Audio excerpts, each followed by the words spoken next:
Coming to you live from the Farmland Community Center in historic downtown Farmland, Indiana, it's Tom Cherry's Old Time Radio Show.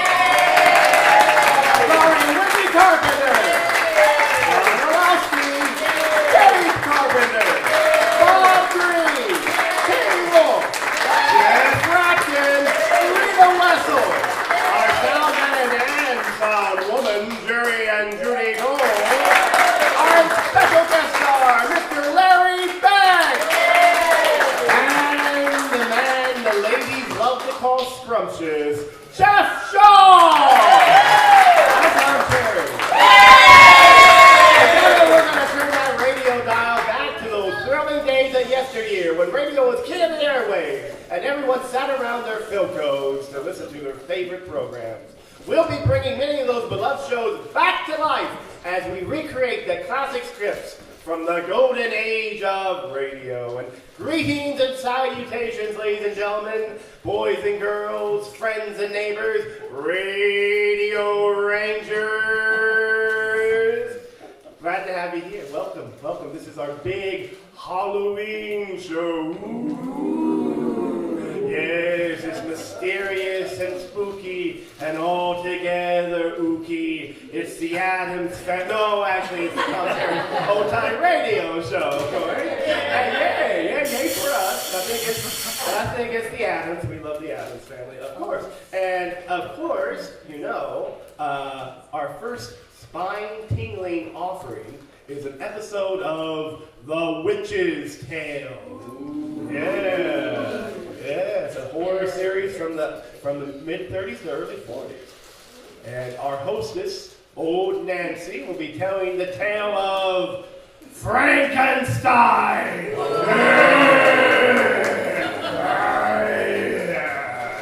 You get the point, right? And then it's the return of Mr. Halloween as he presents the story of the Numbskull. An unlucky audience member will get a chance to play It Pays to Be Creepy. Yeah. The lovely Katie Wolf and I will be singing. And it's our 4th annual Halloween costume contest. Yay! So, if you dressed up in a costume and would love to win a prize, a cash prize, you might get your opportunity a little bit later in the show. But first, it's time to hear The Witch's Tale. And now, we bring you The Witch's Tale, written by Alonzo Dean Cole. Now let us join wise old Nancy, Witch of Salem, and Satan, her wise black cat. 111-year-old I be today. Yes, 111-year-old. Well, Satan. Well, all these folks be gathered to hear one of our perfectly good bedtime stories, and tonight we're going to tell the one that's become famous all over the world. You're right, Satan. A woman named Mary Wollstonecraft Shelley once read this yarn of ours in a book, but she and no one else ever knowed the true facts of the case but me. Douse out them lights, sitting in the spooky shadows is the way to hear our pretty tales. Now go up to the fire and gaze into the embers, gaze into them deep, and soon you'll be with us in Switzerland. Soon you'll hear our yarn of Frankenstein. Frankenstein!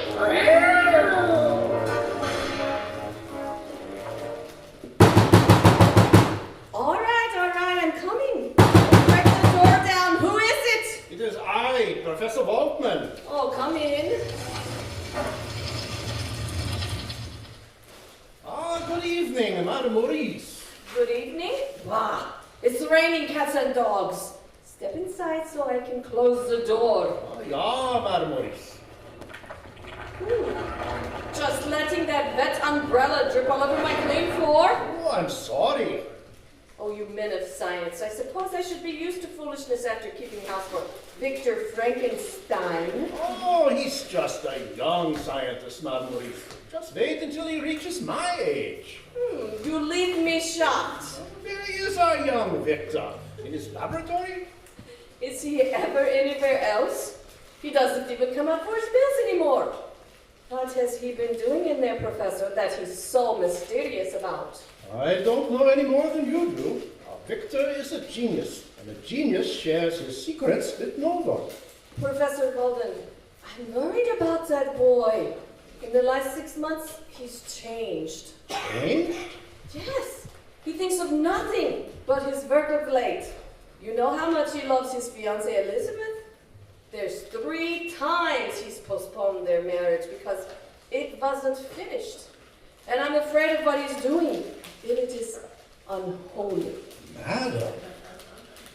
Unholy, I tell you. He forbids me to enter that laboratory of his. But he can't close up my ears. At night, I hear frightful sounds from there. The cries of animals in pain. And made from him who is always so kind. Sustained shouts and crying. And I've seen the things brutish-looking men bring in this house. Hideous things from the slaughterhouses and the morgue. Last week, the public executioner was here. He brought the body of a robber who was beheaded in the square.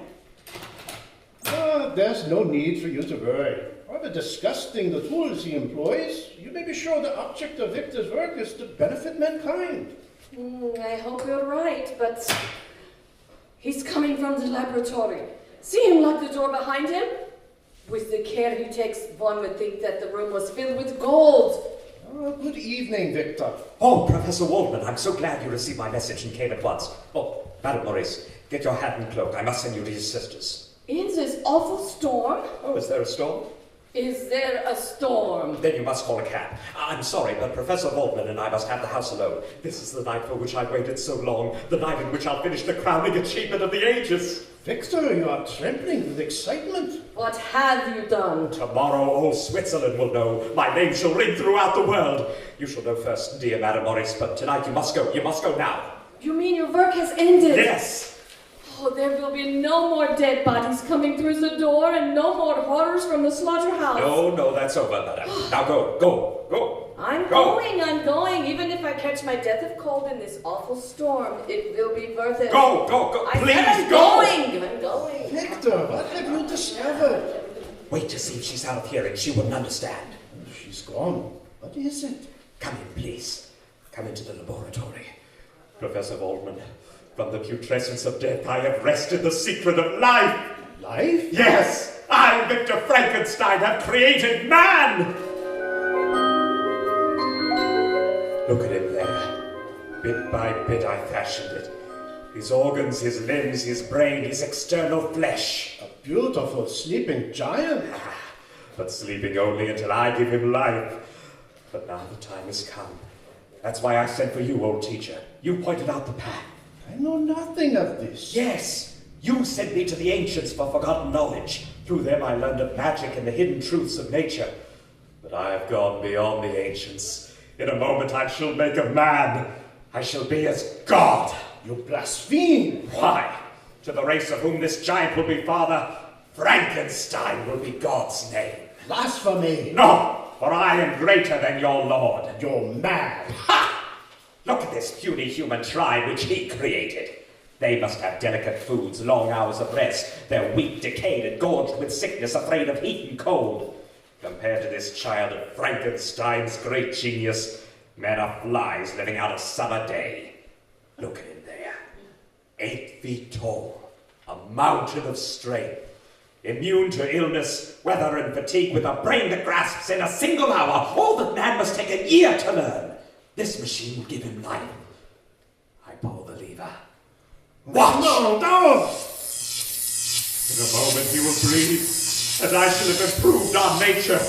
I shall have improved on God! Giant's leg grows warm. The pulsation in his veins. Soon he will rise and walk. Great God! No! Great Frankenstein!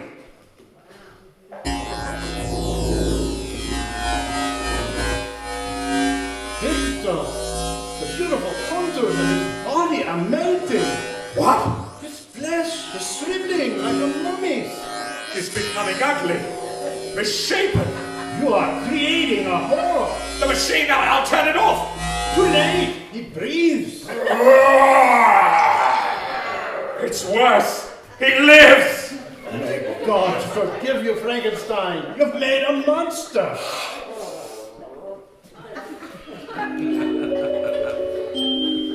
I can't go back into that house. I can't look at him again. You must. You should not have fled from him an hour ago. You are responsible for him. You are his creator. Yes, you're right. I am the great god Frankenstein. But how could he have changed so as I gave him life? I planned a thing of beauty and produced a loathsome horror. Man cannot usurp the power properties of God. Let us go in. All right. Oh, why should I fear him? His terribleness may be only that of an exterior that I in some way marred. I gave him a brain capable of the loftiest thoughts, the noblest actions. Why, it's going to be all right. In his body of a fiend may be the nature of an angel. I planned his nature so. Victor! The laboratory door has opened. He has burst the lock. With giant strength. He's gone. Professor Waldman, what's that lying in the shadows? It's Madame Maurice. She didn't go to her sister's. She saw him. She fainted of fright. Victor, she's dead. Oh, no. No! Throat has been crushed by giant hands. The monster's killed her. Oh, no! I, the great god Frankenstein!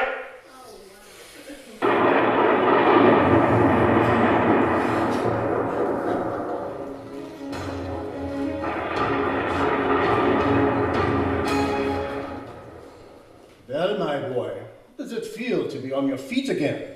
Not bad after a year in bed, I'll wager. A year has passed since that awful night. Enough. I forbid you to speak of that just yet. Oh, I'm quite strong now. We must talk, Professor. This is my first opportunity to be with you alone. Careful, Victor. Elizabeth is in the next room, and your mother. They don't know. No one knows but you and me. They think your ravings of the monster figments of delirium. You've been quite mad, you know. Yes, mercifully mad. Until a week ago, the darkness lifted from my brain to help me remember and to fear. What other crimes has the thing I made committed since you brought me here? Where is he? You must tell me. You have nothing to fear, Victor. The monster is dead. Dead? Yes. You're not lying to me. You're not lying just to ease my mind. No. During the week since his first disappearance, he was seen in several villages. The superstitious farmers took him for a demon from another world. At last he was fired upon and wounded. The trail of his blood was traced to the edge of a mountain chasm 1,000 feet in depth. We shall never hear from him again. Really dead? Oh, I feel as though the weight of time itself were lifted from my shoulders. I'm free again. My nightmare is over. There's nothing more to fear. Victor, darling. Oh, Elizabeth. Come in, my dear. Oh, I hope you will forgive my intrusion. I heard Victor's voice, and it sounded so different. So happy I simply had to come in and see. Oh, I am happy, dear. I shall be happy forevermore. You'll be even happier if left with Elizabeth alone. I know young lovers. Oh, really, Professor? I'll see you later. Elizabeth, dear sweetheart. Oh, how good it is to see you yourself again. You've been so ill, so close to death. But now I have returned to life, and to you forever. You mean until you go away again? Back to your studies, your experiments? No, my studies are over. My experiments are ended. Victor! I shall never enter a laboratory again. There will be no more postponements of our wedding. Then I shall have you all my own. Always. Always. Oh, my dear, you don't know how happy that will make me. I've been so jealous of the science which has kept you from me. Seemed to keep you from even the sun. I have come back to you, and I... Elizabeth! Oh, your mother's calling me. I must tell her. Perhaps we can be married right away. Tomorrow, if possible. Oh, I love you. How I love you. Elizabeth! Coming, Mother Frankenstein. I'm so happy. And I. Happy, happy, happy. There's nothing now to fear. You're wrong, Frankenstein. You! Alive! Yes, I, the monster you created.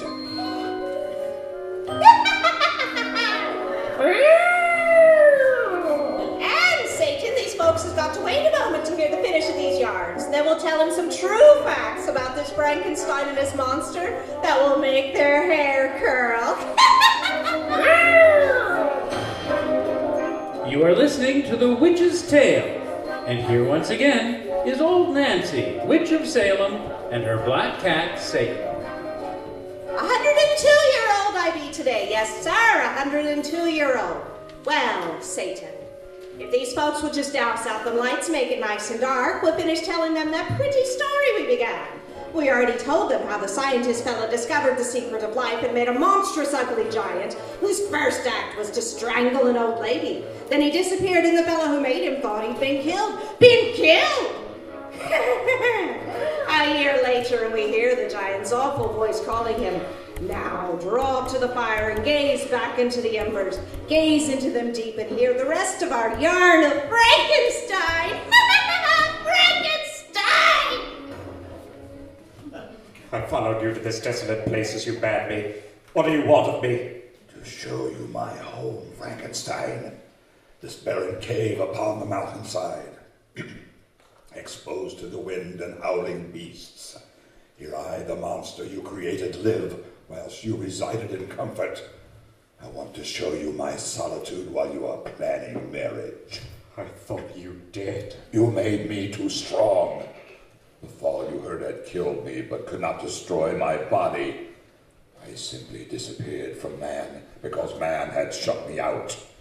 Even you cannot bear to look upon my repulsive being. Even you, my maker, you, my god. God, the great god Frankenstein. Yes. When you made me, you called me yourself. How did you learn that I was your creator? Upon that night, when I first knew life, you fled from the horror you'd given breath from me. I was naked, cold. I wrapped a coat of yours about me. There were papers in its pocket. When I learned to read, I found those papers were notes of your creation. A pity tale they told of how you made me from the refuse of the slaughterhouse and the morgue. I'm partly man and partly beast. You owe me recompense for the awful life of which I'm doomed. This is why I came to you tonight, that you may pay your debt. What do you wish? A companion. A companion? Yes, Frankenstein. I hate you, and yet I love you. For you're all I have. Take pity on the thing you made, for I am lonely with a hunger that no man can ever know. You want me for your companion? No. You no more than other men can bear to look upon my frightfulness. Give me a creature as loathsome as myself, one who will not run from me and hide his eyes in horror. You mean create another monster? Yes. For everything upon this earth except for me, there is a mate. Of my breed, I am Adam. Frankenstein made me an Eve. Eve? A female? Yes. No. You plan marriage, why not I? No. You might create a race of monsters, a race who would destroy mankind. I swear we will do no harm, Frankenstein. I swear to you. Never. I presume no more upon the powers of heaven. I experiment no longer with the mysteries of God. You will not create for me a mate. No! 1,000 times no! Yet you yourself will take one. Beware. You made me strong. I could crush you like a dove. I'm not afraid of you, only of life's secrets, and I've already probed too deep.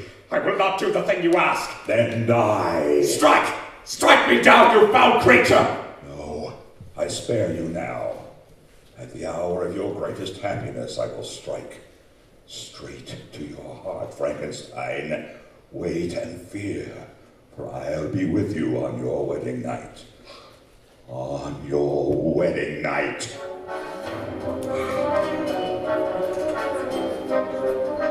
Victor, how can you be so sad tonight when all our dreams have just come true? Oh, I'm not sad, dear. Oh, how could I be when at last you are my wife? Victor, you're keeping something from me. Oh, no, no. You are my love. Professor Waldman has been acting strangely too. And the grounds outside are filled with strange men who look as though they were policemen standing guard. You have nothing to fear, my darling. No enemy to harm you on our wedding night. No, of course not, darling. What could I be afraid of? Victor Frankenstein! Oh, yes, Professor Waldman. Victor, come with me at once. Oh, excuse me, Elizabeth. I must speak to your husband alone. What is all this mystery about? What? It's nothing, dear. Now you stay here. I'll explain everything when I return. Hurry, Victor. Yes, yes. Excuse me, dear. But Victor, what? Close the door tightly. She mustn't hear. Did you see the monster? The police have him surrounded. Good. Come on. No, wait, he's coming. I can't leave Elizabeth in that room alone. It's you he threatened to strike, not her. And we have him in a net. He cannot get away. Then lead me to him. At last, let me destroy the awful thing my hands have made. Elizabeth! Quick, back to that room. Guards, keep us safe. The door is locked. Burst it open. Elizabeth! She's lying crumpled on the floor. An open window. The monster. Straight to your heart, Frankenstein. Straight to your heart. Elizabeth.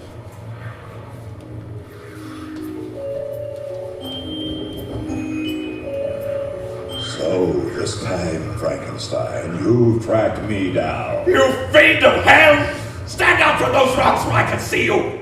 So you may aim at my breast with that pistol with which you carry. Have you now? Not yet. You'll forget how fast I move. Let me go! Did you think you could destroy me with weapons such as this? I, whom you made superior to the puny race of men? I will throw your pistol into yonder cavern, and I release you unhurt and unharmed. Wait. Sometime with another weapon I shall bring you dead. Tonight you have killed the woman I have loved. On her broken body I have sworn to live for your destruction. I told you I'd strike you to the heart. You thought I meant your heart of flesh, your body. There was a better way. I've turned your happiness to misery. Oh, great God, Lord of all, destroy this monster! You are my God. You my Lord of all. Now you are in agony, and you condemn me for a life of solitude and sorry. But now you are condemned. You've sworn to live for my destruction. You said your hate will make you follow me across the world, to the sun-scorched desert, to the icy plains, to the heat and the cold and thirst and hunger for which I, your creation, am immune. How great you made me, great God Frankenstein. You'll follow me across the world, I always just ahead, you always just behind, until your body, racked by age and sorrow, we will reach the end. Now I go, and you will follow. I will follow to your death. To the death of both, for you and I henceforth are one.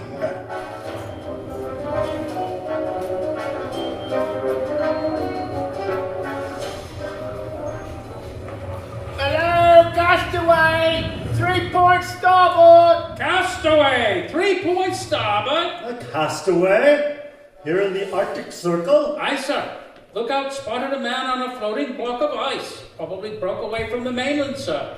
Dead? A white man, 1,000 miles from humankind! Some explorer, probably like ourselves. Yes, who's lost his party! He may be a companion of that strange giant we saw off the distance a few weeks ago. Think we can get him, sir? We'll try. Man the longboat! All hands up, man the Lord! Castaway! Castaway! It's a strange story you tell, Mr. Frankenstein. You pursued this man for 40 years? Not a man, a monstrous being. Over mountain and desert, ocean and plain. From the vales of Africa here to the Arctic Circle I have followed. I always just behind, he always just ahead. 40 years I have known no home, no friend. Only solitude, misery, and an empty dream of vengeance. Now I'm dying. I can pursue no longer. There, man. 5 days on that ice float didn't do you any good. But our ship's doctor will soon have you on your feet as good as new. What you need now is lots of rest, so I'll leave you until morning. Good night, Dr. Frankenstein. Good night, Captain. Rest, lots of rest. Yes, my father. You. I crept aboard the ship when darkness fell. I expected you, for we have reached the end. The end for a god as miserable as his Adam, and Adam as sorrowful as his God. Sorrowful because your vengeance is over? No, Frankenstein. At the end there is no longer a heart for vengeance. All things cease. All things begin again. You're dying. The son cannot survive the parent. Let me lift you in my arms. Carry me to the deck. Gently, tenderly I bear you, for you are all I have to love, all I've had to hate. Frankenstein, forgive me at the end. I forgive, and for forgiveness' sake, beneath these icy waters, let there be one grave for both. You and I, creator and created. My presumption and your misery. We're at the rail. The waters wait below. Let us find peace together now. The end, my father. The end, my son.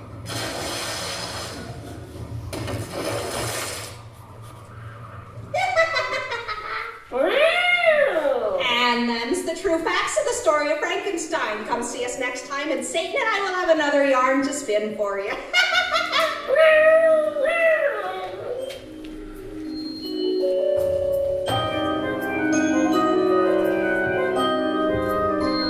Ladies and gentlemen, Frankenstein.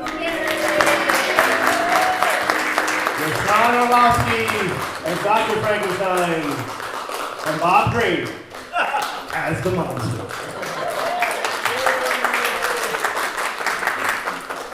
There, now it's time for another little exercise in terror.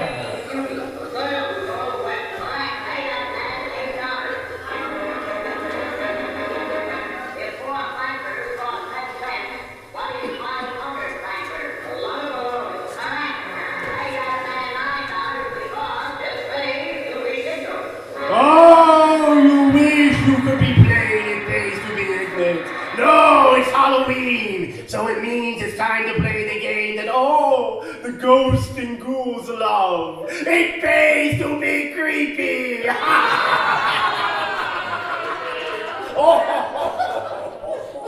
Here's how we play. Norman Bates' mother, Judy Cole, will now go and... Yes. You should see her with a knife. She really knows her business. Judy will now be going out amongst you children of the knife. And pick an unlucky contestant. Yes. Yes. After she does that, guess what we're going to do? We're going to ask that contestant a prize-winning question! Yes! Yes. And if they answer it correctly, guess what happens? They win!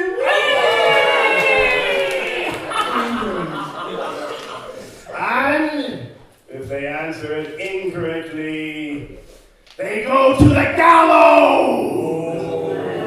Don't worry, don't worry. Usually they're just a loser. Well, it's creepy. They go to the gallows, but don't worry, you get to keep your head in a nice basket.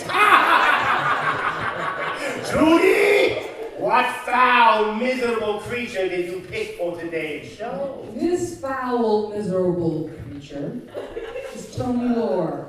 Tony! She's come all the way from Wolf Acres in Farmland, Indiana. Whoa!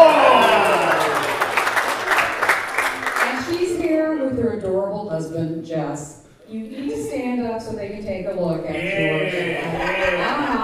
Come on. Wait a minute, Judy. There you go. I'm sure we're going to see Mrs. Potato Head here. That's correct. There. It's just a portent of things to come. Good news, Tony. You are a lucky spud. You get to play It Ain't Gonna Be Creepy.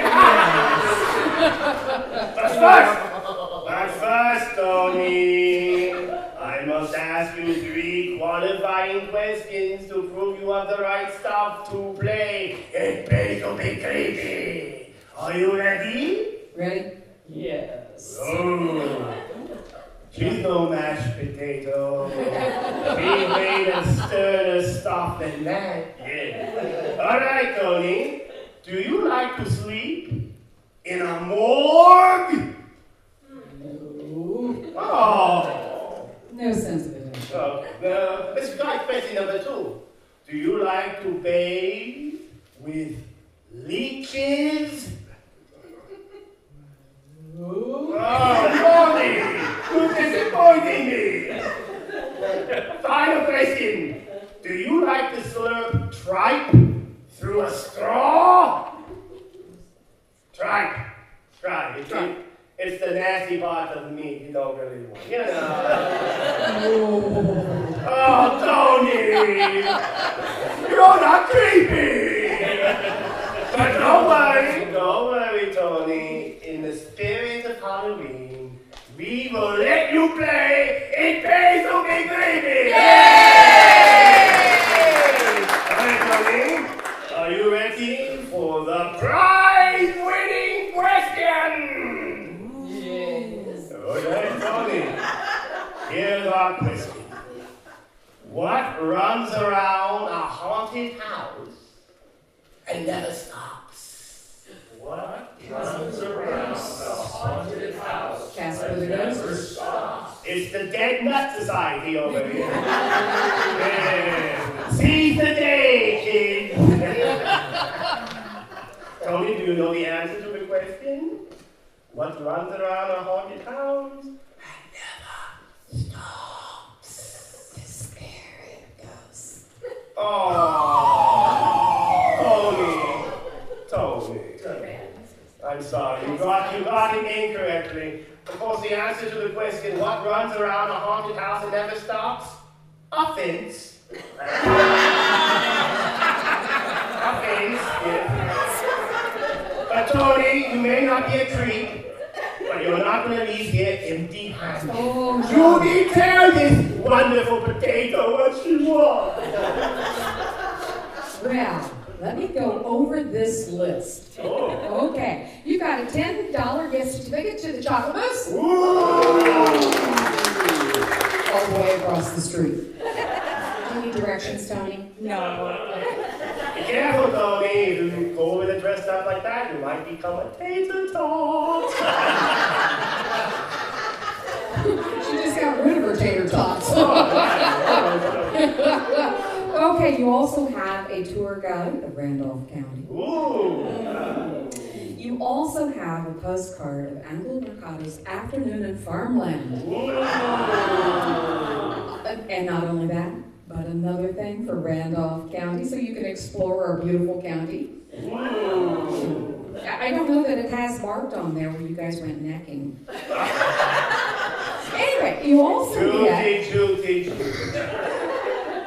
Those places are mapped out. They're shared information, let me tell you. You also get a big fan of Tom Sherry Radio Show button for your refrigerator, and one for your potato shirt that you're wearing today. Oh. See mine? Yes. And the biggest thing is that you get Farmlandopoly, where you can explore the richness of your own community and its history. From playing Monopoly. Thank you. Congratulations, Tony! Thank you for playing! It's very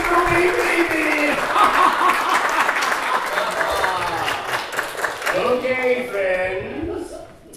If you dressed up in a Halloween costume, I must admit, I'm a little ashamed not everybody did. But if you dressed up and would like to enter our 4th annual Halloween costume contest, here's your chance. We'll begin with the children's division. So everybody 18 and under, please come forward so they can... I'm not talking your IQ. All right. Come on stage, young man. Ladies and gentlemen, this is Dalton Knox. And of course, He's Rocky, the flying squirrel. Don't look out, Rocky. Just the tail. And if you haven't caught on, this is kind of a theme running through the rest of the cast. Bullwinkle. Yes, right. Okay. Natasha. Katie Wolf. And Boris Battle. They're making Fearless Lisa very proud. That's what they're doing. Well, Dalton, congratulations. You won the Farmland Costume Contest! Children's Division is your prize. Congratulations, young man. Thank you. You can return to your seat. Give him his hand to Dalton Knox. I think it's oh, Excuse me. You don't have a Tom Sherry Radio Show.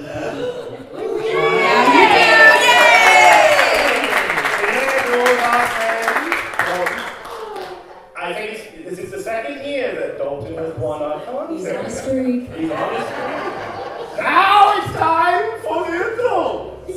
Anybody who would like to, yes, anybody who would like to, okay, all right. Sorry, now, it was something, I was reading hand signals, they were meant for somebody else. Sorry about that. Probably from Fearless Lisa, with new plans to get loose and squirm. Okay. All right, so anybody who dressed up and wants to enter our Halloween costume contest, now is your chance. Come on. Yay! All right, young man. Oh, here comes our potatoes. There's our potatoes. Anybody else? Little buddy, do you want to be part of this as well? Okay, Skipper. All right. Oh my gosh! It's Mary Ann. Oh, and the rest. All right, that's the game. Okay, this is really going to be very interesting. It's going to be Keep your hands to yourself. Oh, nice. Sorry, Mrs. Howell.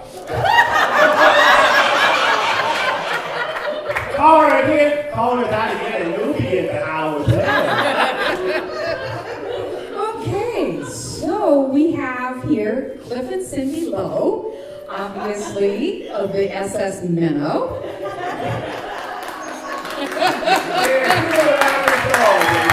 Yeah, they're so cute. Is there anything that you would like to say? I like a man of few words. No, always got the perfect Mary Ann. Okay, so moving right along. We got the Lowe's who said. And you are? I'm Thomas Nelson. Whoa, you're Thomas Nelson third, though. I am, yes. Is the second here? No, he's not. Is the first here? No, he's not. Okay. what I want to know. But anyway, who You don't want to know. Oh, okay. So anyway, you are here as a... I'm a strip of bacon. You're a strip of bacon? He's a stripper?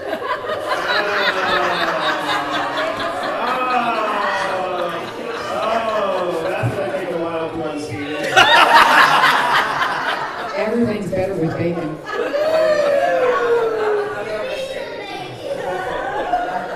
Okay. Okay, who's next? Okay, well, we've already met Jess. Well, we haven't met Jess. Kind of maybe. Hello, Dan. Hi, Jess. Mr. Potato Head. Good. How are you?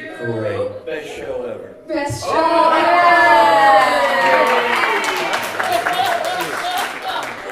Well, I'm just really glad that you are here, you kids.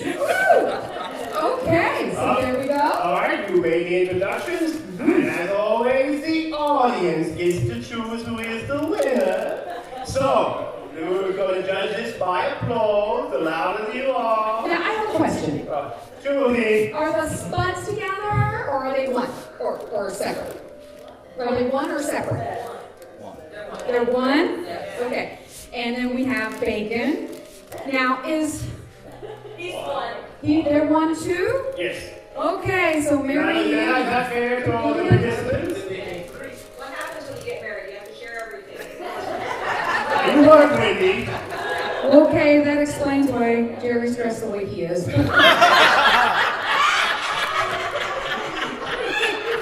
All right, so here we go. Applause. Ready? Get your applause on. Will it be the potato heads? Will it be bacon? Or will it be Gilligan and Maryland?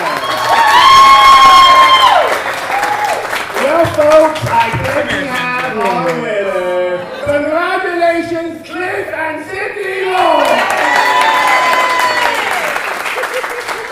Okay, that is so wonderful. So what did they win, Tom? I'm real curious. They win a cash prize of $20. Spend it wisely, kid.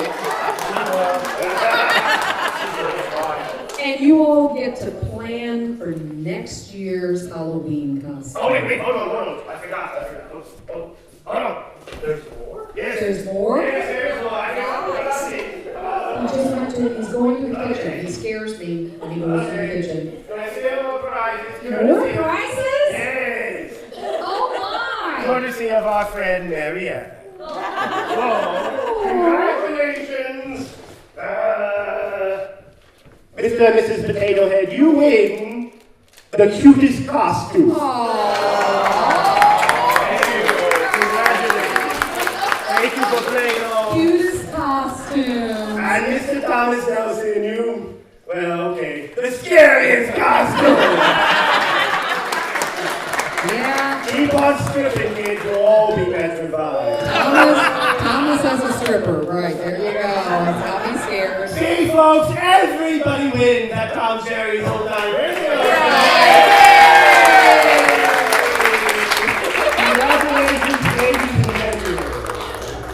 So plan for next year, right? Yes, Uh-huh. neighbors. We're giving away cash, money, greenbacks. Who doesn't like free money?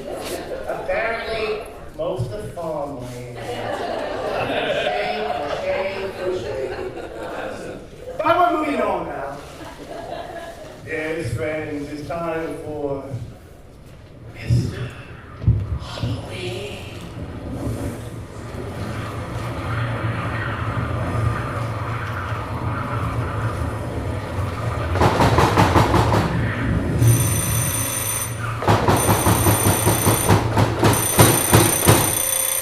They knock at my door and scream, trick or treat. But I'm afraid they won't like what I have to offer.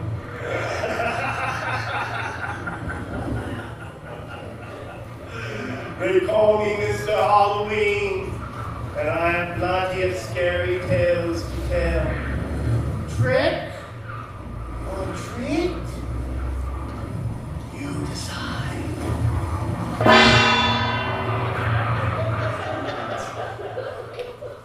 Secluded from the world in this home, listening to phonograph records and dusting my glass collection. This is where I belong. I feel everywhere else in the outside world. Bravo, darling, bravo. Thank you, Francis. You're too kind. Well, you know that's not true. So, what are my chances? I know I shouldn't ask, but I really want to know. What are my chances? Will I get a part? That depends. On what? On if we can use your lovely home for the cast party. Well, of course. I'll even fire up the hot tub. And you're going to enjoy reading the cast list, Lori Love. Thank you, Francis. Thank you. We'll talk again soon, darling. All right, Doris, who's up next? Randy Fletcher. Is there a Randy Fletcher here? Right here. Okay, Mr. Fletcher. Get on stage and show us what you got. I'll be glad to. Hello, I'm Randy Fletcher, and I'm going to do a monologue for Alan Strain from Aquis. That's what you want to know, isn't it? All right, it was. I'm talking about the beach. That time when I was a kid, when I told you about I was pushed off the horse. That's enough, thanks. Yeah, I wasn't finished. I heard enough. Thank you. But I'm just getting started. And now you're done. Thanks again. But we really need to move along. Doris, who's our next victim? Let me see. So, I guess my chances aren't that great, huh? Excuse me? To be in the show, chances aren't good. Very perceptive, young man. Now, if you don't mind, we have other people we want to see. Please, egress. But I really want to act. Not in my show, sonny boy. Next. I really appreciate this, Miss Hester. Oh, hey, you're doing me a favor. We always need crew members around here. And please, call me Doris. Well, thanks, Doris. This means a lot to me. I always wanted to be part of a show. Save the thanks for later. I have to warn you that Francis Reed can be a difficult director for folks on stage and off, so gird your loins, kid. This is a big opportunity for me, and I'm not going to blow it. I'm going to be the best prop master this theater has to offer. Whatever you say, sport. Now, do you still have that prop list I gave you? It's right here in my hand. Good. You should be able to find everything the play needs in the storage room. Wow, it's crammed with everything. Everything and more. I just hope you're not allergic to dust and cobwebs. No, ma'am. This is going to be fun, like going on a scavenger hunt. That's one way of looking at it. Do you think you'll be fine in here for a while? Sure, I'm ready to get started. Swell. I'll leave you to it. I'll be in wardrobe if you need me. Thanks again, Doris. See you, kid. Okay, now where shall I begin? The first item on my list is a lamp.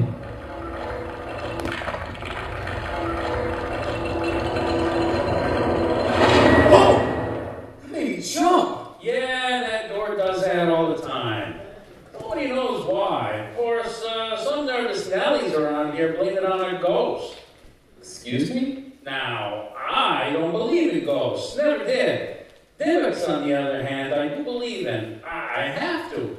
When you work in the entertainment business, you encounter a lot of divots. Who's talking? I am. Where are you? I'm right here. Where? I don't see you. I'm right in front of you, on the bookcase. Fifth shelf towards the top. On the bookshelf. That can't be possible. Ah!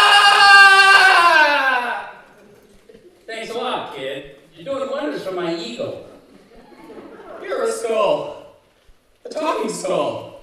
Settle down, pal. I know you want to be an actor, but this is not the way to make a scene. I'm sorry, but I've never met a talking skull before. Wait a minute. How do you know I want to be an actor? You got the shine, kid. Every actor has it. I noticed it right away when you first walked in. The shine? Yeah, all All actors glow with the shine. It's sort of an inner light thing. It's what makes actors so special. And I should know. I was an actor once upon a time. Really? Yeah, and I was fairly famous, too. Perhaps you heard of me? Does the name Buddy Powell ring a bell for you? No. Hey, well, I guess I was a little before your time. Anyway, I was pretty big in the 50s and the early 60s. Even had my own sitcom. What was it called? The Buddy Powell Show. I never heard of it. I'm sensing a pattern. Sorry. Hey, no need to apologize. Time marches on, you know? Even when you're just sitting on a shelf. So, what happened to you? How'd you end up here? Well, after I died from a heart attack in 65, my estranged wife donated my body to science instead of giving me a proper burial. Probably needed the money to feed her latest boy toy. So, eventually I was hacked up and my skull ended up here. I guess as an actor, it's fitting that I'm spending my afterlife back in the theater. Wow, that's quite a story. Hey, every skull has a story to tell. What's yours, Randy? I'm afraid there's not much to tell. I was born here in East Cumbie. I graduated from East Cumbie High, and now I'm the prop master for the East Cumbie Community Theater. For this production, at least. A prop master? That's the job they saddled you with? It's not that bad. I've been enjoying it so far. But you're an actor. You belong on the stage and not behind it. I agree with you, but what can I do? I keep auditioning for shows, but no one wants to cast me for some reason. People keep saying I need more experience. Yeah, that sounds like a nice excuse, but how can you get experience when nobody puts you in their show? I thought about that too. It's a vicious circle, kiddo. But maybe I can help you out. Really? Nothing personal, Mr. Powell, but I don't see what you could do, you being a skull and everything. True, but I'm also a skull that worked in showbiz for nearly 30 years. I have a wealth of experience at my beck and call. Let me share my wisdom with you. And if you don't want that, I can give you some acting tips. Me giving acting tips from a famous actor? That would be a dream come true. Congratulations, Randy boy. You're living the dream. Fletcher! Randy, where are you? Fletcher! Okay, Randy, that was a pretty good reading, but I want you to go over it again. Your pacing needs some work. This play is pretty funny. I'm surprised I've never heard of this Neil Simon guy before. Hey, it's a good thing I no longer have a brain. Otherwise, I would be getting a headache right about now. Excuse me? Never mind. Go back to the beginning of the monologue. Randy? Are you in there? Open up the door, kid. Oh, hello, Doris. Have you been in there all this time? I've been calling your name for minutes. I'm sorry, I was just working on something. Something crop-related. Oh, put it on hold. Francis wants to have a little powwow with cast and crew. Is it good news or bad news? He's not drunk tonight, so that's good news. Now move. We're already late, I see. All right, children, gather around. I want to make a special announcement, and I want everybody to hear it. What's the story, Francis? I think it's safe to say that our first few weeks of rehearsal have been rather touch and go for the most part.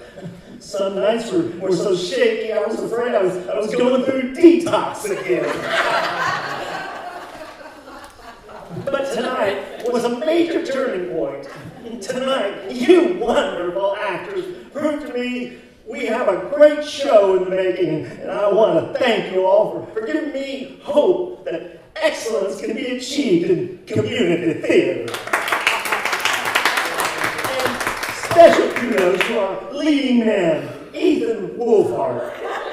Ethan, my boy, you're magical tonight. Truly magical. Thank you, Francis. That means a lot coming from you. Please, keep up the exquisite work. I'll do my best. Oh, and one more thing, Ethan. Yes? Would you mind trimming your hair an inch or two? I think your character needs shorter hair. Sure, I'll get it cut right away. If you don't, I will. Hey, kids, to celebrate our big night, everybody's invited to my place for drinks and refreshments. Be sure to grab your swimsuits too, because I'm going to fire my hot tub. Oh, no worries there, love. I'm already wearing my Speedos. Congratulations, Ethan. Thanks, Andy. Randy. It's Randy. Hey, right. Hey, Lori, hey, now. That guy ain't no actor. Buddy? What are you doing on the prop table? You brought me along, don't you remember? I did? None of these mooks have the shine. They aren't actors, they're just volunteers who barely know how to read. You're the only one with true talent around here, Randy. Gee, thanks, buddy. You're the one who should be on stage, not that Wolfhard guy. He's an embarrassment to the theater. I don't think he's that bad. He's terrible. I would say he stinks, but I no longer have a nose to base that on. You gotta get rid of him, kid. What? Get rid of him. Once he's gone, you can step in and take his place. What are you talking about? This is your chance, Randy. The opportunity you've been waiting for. You can get on stage and finally be an actor. Just get rid of that Wolfhard guy, and your future is set. But how would I get rid of him? Oh, I have an idea, and it's a doozy.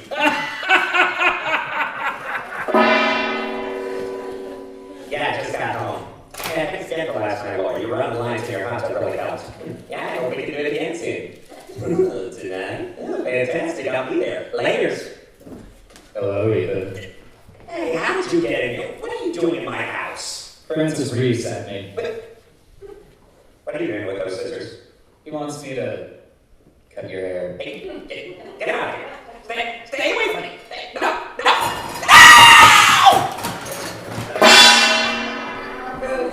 Hello, Doris! How are you doing on this beautiful day? I brought in some coffee cake. You want some? What are you doing here? Didn't you get my message? Rehearsal is canceled. Really? Why? Didn't you hear the news? Ethan Wolfhard was killed last night. Oh no, what happened?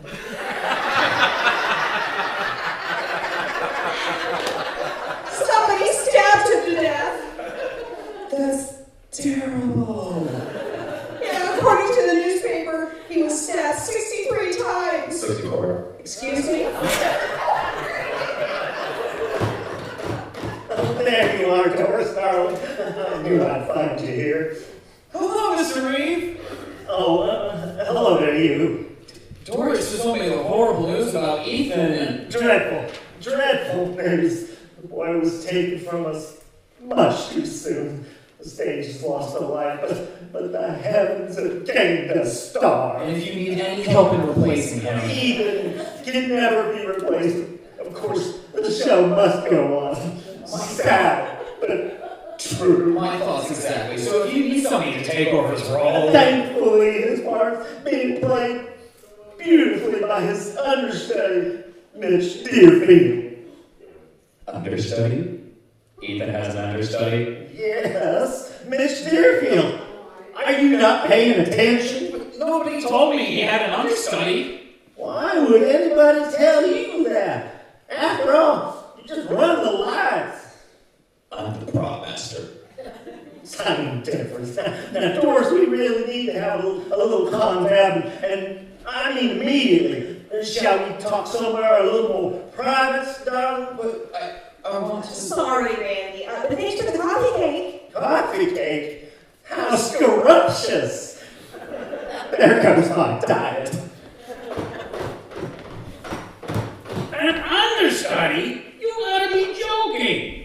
Buddy, you gave me a fright. How do you keep getting out of the storage room? An understudy in community theater is as worthless as a third butt cheek. Unbelievable. What am I going to do now? The first thing you do is be quiet. Someone is coming. Make yourself scarce.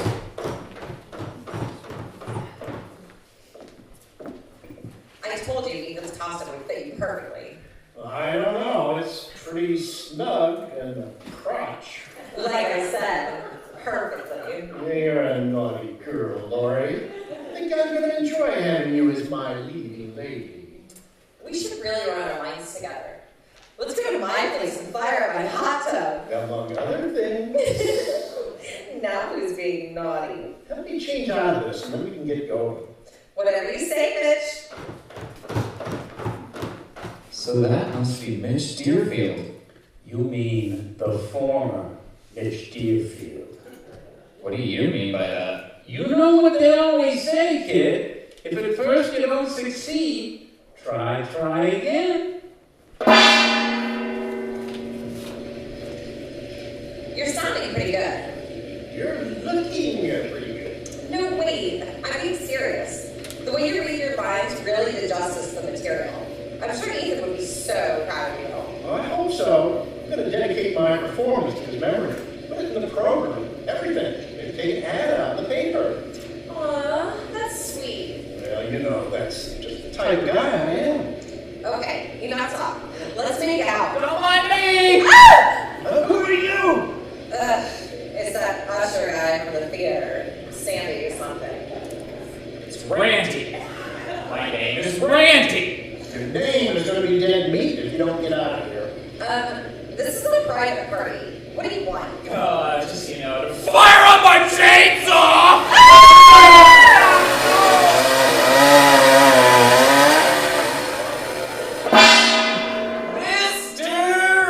Mr. Reeve, are you here? Mr. Reeve, I need to talk to you. Settle down, kid. What's all the hubbub about, huh? I need to talk to Francis. I heard about what happened to Lori and Mitch, and I need to talk to him. Now's really not a good time. He really took the news badly. We all did. It's pretty shocking stuff. But with Mitch out of the way, with Mitch gone, I want to offer my services. I can fill in for him. I can play the part in the show. Show? What show? There's no show. Of course there is. The show you're directing. Francis, you really need to go home. You don't look so good, huh? Home. I am home. The theater is my home. Now it feels so empty. But in a couple of weeks, it'll be full of audiences, and I can play the leading role. I know all the lines and everything. I told you there's no show. My actors, my friends are all dead. This production's over. But the show must go on. Apparently the theater gods have deemed it otherwise, and I agree. I'm through with this cursed play. You can't do that. This is my big shot. I want a chance. I want to act. But you can't act. You have no talent. That's not true. I can act. I have to shine. Oh, what the hell are you talking about? It's the inner light all actors have. We all That's flow with it. That's the most ridiculous thing I've ever heard of. Don't laugh at me. Please don't laugh at me. Kill him. I don't know what's funny, the shine nonsense, or the idea that you can act. Buddy said, Kill him. You can't act. You have no talent. You're wasting my time. Get out of my theater and never come back. You're through here, Andy. it's Randy. Whatever, you moron. Kill him now. My name is Randy Fletcher, and I am an actor. Get your hands off of me. Randy! Stop! You're strangling him! Stop! Okay, Fletcher.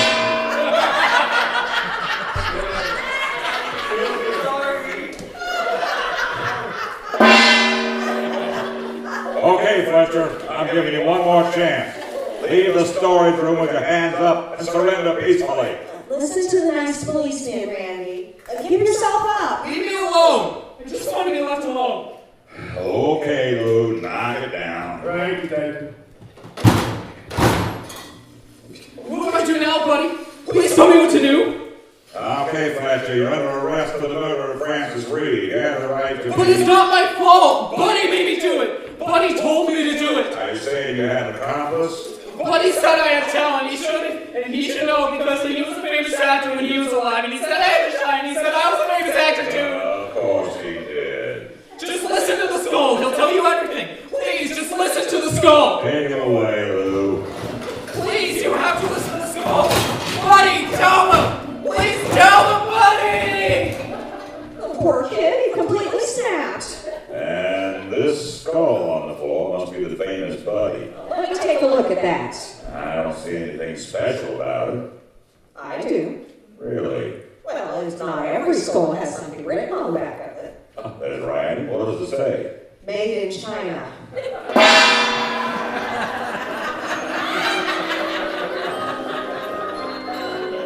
Your story may be over, but for me, Halloween never, ever ends.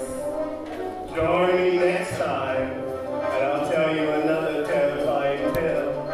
Until then, remember, never take candy from strangers.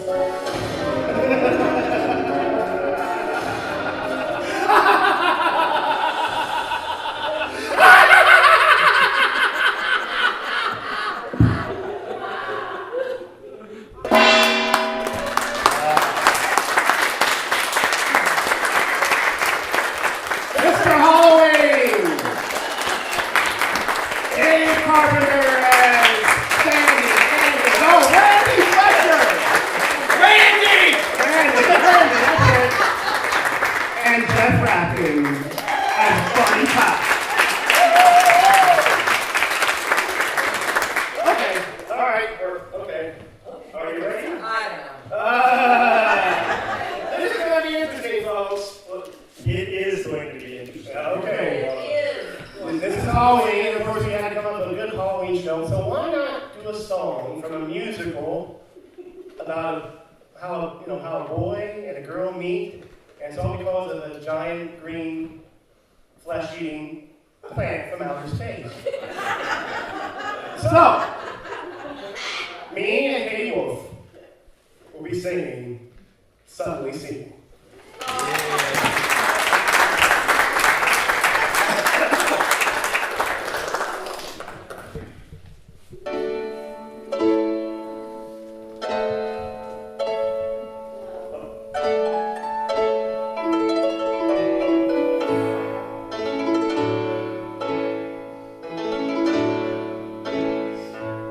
Lift up your head, wash off that mascara. Here, take my Kleenex, wipe that lipstick away. Show me a face as clean as the morning. I know things were bad, but now they're okay.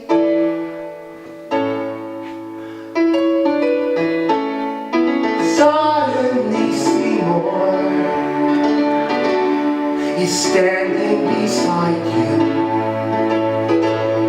You don't need no makeup. You don't have to pretend. Suddenly Seymour is here to provide you with sweet understanding. Seymour's your friend. Treated me kindly, Daddy left early, Mama was born. I knew a man and I followed him blindly. He'd snap his fingers at me, I'd say sure. Suddenly Seymour is standing beside me. He don't give me orders. We don't understand. Suddenly Seymour is there to provide me with sweet understanding. Seymour's my Please let friend. this feeling last till forever. Tell me the bad times are clean washed away. Please understand that it's still strange and frightening for losers like I've been. It's so hard to say. Suddenly Seymour, he will refine me. He will provide you. Suddenly Seymour, Suddenly told me I yes, you can. had to be more. The girl That's inside me. we understand. We understand. She Understand me. understands. We understand me. See Seymour's your friend.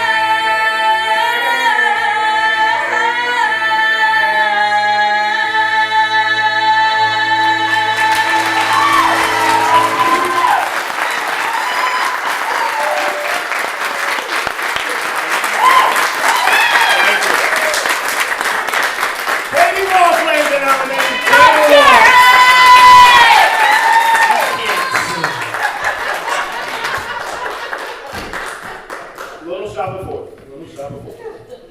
I have some bad news now, friends. Yes, I'm going to sing again. No, I'm afraid this is the end of this episode of Tom Cherry's Old Time Radio.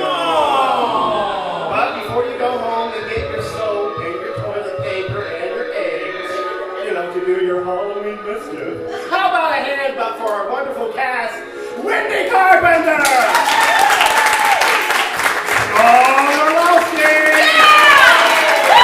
James Carpenter! Audrey! My Audrey! Katie Wall! The man behind the skull, Dale Rapkin! The lovely Italian Rita Wessel!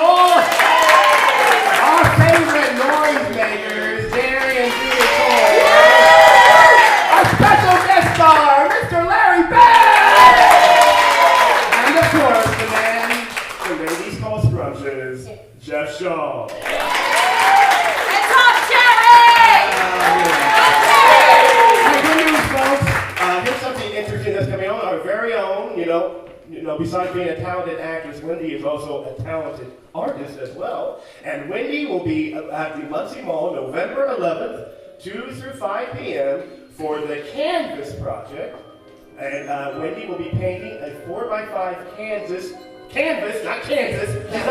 She's not painting canvas. Yeah, she's painting a 4x5 canvas live. So you get to see Wendy really get down to business and create another wonderful masterpiece of it. So that is at the Muncie Mall, November 11th, 2 to 5. So go in there and say hi to Wendy, but try, don't ask her to make a happy little tree, so she won't be doing that. Right, Wendy? And also remember, the Halloween fun continues tonight as we present the last showing of Chiller Thriller Theater 3. With Basil T. The show starts at 7. It's a dinner theater, so we're also starting dinner at 6:30. And if you want dinner at a theater, it is $20, $18 if you're a senior. And if you just want to see the show, it is just $10. And like I said, dinner starts at 6:30, and the show starts at 7. Cool. Anybody else have anything else coming up? I'm pretty quiet. Okay. All right. I'd like to give a special thanks to genericradio.com, a wonderful resource for all types of old-time radio scripts. I found The Witch's Tale is a version of Frankenstein there. If you want, if you want to put on your own radio show, hey, why not do it? I can do it. Why not you? There's plenty of old-time scripts you can choose from there. I also want to thank Lee and Cherry, and I also want to thank Tim Richardson, who has been filming our little broadcast today. Thank you, folks. Appreciate it. Well, folks, we'll be back the Saturday after Thanksgiving, so when you're nice and stuff and you're done with Black Friday and all your shopping needs, please come down to Tom Cherry's Old Time Radio Show on November 25th. We'll be presenting another fun show. So, until then, we'll see you on the radio. Thank you, ladies and gentlemen. Thank you for